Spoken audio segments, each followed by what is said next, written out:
Sebelum berlakunya peperangan Mu'tah, Rasulullah SAW telah menghantar perutusan dakwah kepada pelbagai raja. Antaranya ialah perutusan yang dihantar kepada Raja Busra melalui Sayyidina Haris bin Umair radhiyallahu anhu. Setibanya Sayyidina Haris di Mu'tah, beliau telah dibunuh oleh Syurahbil Ghazani yang merupakan salah seorang daripada pegawai besar Kaisar. Pada zaman itu, sesiapa pun tidak dibenarkan membunuh ke atas mana-mana utusan. Mendengarkan perkhabaran kematian Sayyidina Haris, Rasulullah SAW begitu tertekan di atas peristiwa tersebut. Lalu baginda Nabi Muhammad SAW menyediakan satu angkatan tentera yang mengandungi 3,000 orang. Baginda SAW telah melantik Sayyidina Zaid bin Harisah sebagai panglima perang. Rasulullah SAW bersabda, sekiranya beliau syahid, maka Ja'far bin Abi Talib akan menjadi ketua, dan jika beliau juga syahid, maka Abdullah bin Rawahah akan menjadi ketua. Sekiranya beliau juga syahid, maka orang-orang Islam bolehlah melantik sesiapa yang mereka suka sebagai ketua. Rasulullah SAW telah membuat satu bendera putih dan telah menyerahkan bendera itu kepada Sayyidina Zaid. Baginda SAW sendiri telah keluar bersama satu kumpulan daripada mereka untuk mengucapkan selamat jalan kepada mereka.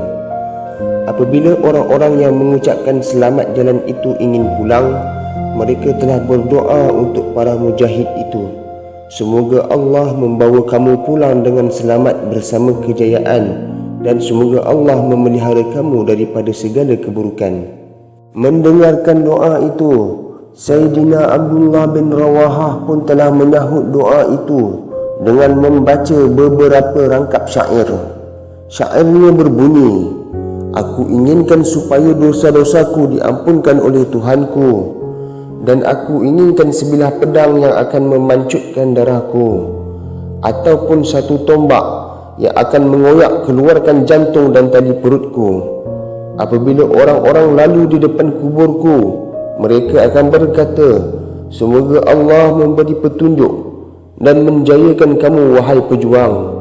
Sememangnya engkau diberikan petunjuk dan kejayaan." Selepas membaca syair itu, mereka pun berangkat. Apabila Syurahbil mendapat tahu keberangkatan tentera-tentera Islam, beliau telah bersedia untuk menentang bersama satu angkatan tentera yang berjumlah 100,000 orang. Apabila angkatan tentera Islam ini bergerak beberapa jarak, mereka mendapat berita pula bahawa Raja Rom Kaisar sendiri datang untuk menentang bersama 100,000 orang tentera lagi. Disebabkan berita itu, sebahagian para sahabat telah ragu-ragu sama ada mahu melawan kumpulan musuh yang begitu ramai ataupun terlebih dahulu memberitahu kepada Rasulullah SAW. Sayyidina Abdullah bin Rawahah radhiyallahu anhu berkata kepada mereka dengan suara yang lantang, "Wahai manusia, wahai sahabatku, apakah yang sedang kamu bimbangkan? Apakah maksud kamu keluar ke sini? Maksud kamu ialah untuk syahid.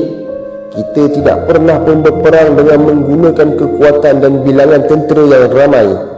Kita berperang untuk agama, dan dengan sebab agama inilah Allah Subhanahu wa ta'ala telah memuliakan kita. Marilah ke hadapan wahai sahabatku. Salah satu daripada dua kejayaan adalah pasti, sama ada syahid ataupun kemenangan." Mendengarkan seruan dan kata-kata daripada Abdullah bin Rawahah itu, maka seluruh tentera Islam telah bersemangat kembali dan mara ke hadapan. Apabila tiba di Mu'tah, peperangan telah bermula. Sayyidina Zaid telah memegang bendera dan telah tiba di medan perang. Peperangan telah tercetus dengan dahsyatnya. Di dalam peperangan itu, saudara lelaki Syurahbil juga telah dibunuh dan kawannya telah melarikan diri. Sementara Syurahbil sendiri turut lari dan menyembunyikan diri dalam satu kubu. Dia telah menghantar utusan meminta bantuan daripada Raja Busra. Raja Busra telah menghantar lebih kurang 200,000 tentera lagi dan peperangan terus berlaku dengan sengit.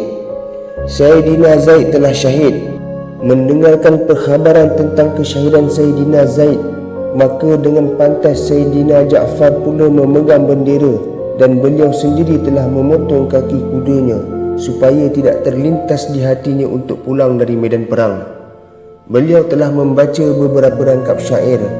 Syairnya berbunyi, "Wahai manusia, betapa indahnya syurga dan betapa indahnya penghampiran kepadanya. Betapa hebatnya syurga dan betapa sejuk airnya. Dan telah tiba waktunya orang-orang kerajaan Rom diazab dan wajib ke atasku untuk membunuh mereka." Sambil membaca syair itu serta pedang yang terhunus di tangannya, sedangkan beliau sendiri telah memotong kaki kudanya, beliau telah menyerbu masuk ke dalam kumpulan orang-orang kafir itu. Oleh sebab beliau ialah ketua, maka bendera berada di tangannya. Pada mulanya bendera itu berada di tangan kanannya. Orang kafir telah memotong tangan kanannya supaya bendera itu jatuh. Dengan segera beliau menyambut bendera itu dengan tangan kirinya. Mereka telah memotong tangan kirinya juga. Maka beliau telah menahan bendera itu dengan dua lengannya serta menggigitnya kukuh dengan gigi. Seorang kafir telah datang dari belakang lalu menentaknya sehingga beliau terbelah dua, yang menyebabkan beliau terus jatuh. Apabila Sayyidina Ja'far telah syahid, orang ramai telah memekik memanggil Sayyidina Abdullah bin Rawahah yang pada masa itu berada di satu penjuru sedang makan seketul daging. Beliau makan daging di dalam medan perang itu disebabkan beliau sudah 3 hari tidak makan. Sebaik sahaja mendengarkan panggilan itu, beliau terus membaling ketulan daging tersebut. Beliau mengutuk dirinya sendiri, "Ja'far telah syahid, tetapi kamu wahai Abdullah masih sibuk dengan makanan." Beliau maju ke hadapan, menyambut bendera dan mula berperang. Jarinya telah tercedera dan jari itu tergantung-gantung di tangannya. Beliau telah menekan jari yang tergantung itu dengan kakinya, kemudian menarik tangannya sehingga jari itu terputus. Beliau kemudian membuang bahagian yang terputus itu lalu maju ke hadapan. Dalam keadaan peperangan yang begitu dahsyat dan tegang, beliau mula teragak-agak, tiada lagi semangat dan tiada lagi kekuatan untuk melawan. Ini disebabkan kerana jumlah tentera Islam yang sedikit, hanya berjumlah 3,000 orang, sedangkan tentera kafir melebihi 100,000 orang. Namun demikian, keraguan itu berlaku sekejap sahaja. Beliau telah berkata kepada dirinya sendiri, "Wahai hati, apa lagi yang engkau rindukan sehingga menyebabkan engkau teragak-agak untuk berperang? Adakah kerana isteri? Kalau begitu, untuknya talak 3. Adakah kerana hamba-hamba? Kalau begitu, mereka semua telah dibebaskan. Adakah kerana kebun? Kalau begitu, kebun disedekahkan di jalan Allah Subhanahu wa taala." Selepas itu, beliau membaca beberapa rangkap syair. Syairnya berbunyi, "Wahai hati, sesungguhnya engkau pasti akan mati.